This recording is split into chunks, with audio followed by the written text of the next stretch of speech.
بنية ما راحت للمدرسة من ورا. اي والله يا عمي ابو نور. طبعا يا اخي عباس انا ما احكي يا نسوان، احكي وياك. ابني دا اقول لك مشغله بالشورجه، شنو دا تتهم ابني ببلاش ببلاش؟ عمي والله العظيم قسما بالله تدري بي انا كذب. ابنك واقف بالركن شايل خشبه على الجهال، والله شايل خشبه على الجهال، واذا ما تصدق روح شوفه. عمي ابو نور اني بدايه الصبح قعدته وراح للشورجه دا شغله. عمي العالم ما تكذب عليك، ما تتبلع على ابنك. تفضل. من ابوي؟ تفضل. هاك هاي شوفوا سموه. قال لك مشتريهن انت؟ من هو؟ ابني انا مو قعدتك الصبح تروح للشورجه. يا شرجة يا ابي.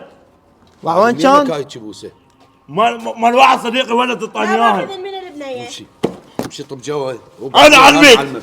امشي هذا بزز. على كيفك على كيفك. شفت شلون الانسان يتفاهم؟ هي ما لها قيمه، بس انه شنو حتى مره عباس ثانيه بعد ما يعذرني يعيدها. واني غلطان بحقك، ما يصير اخاف لك صيحت يا عليك.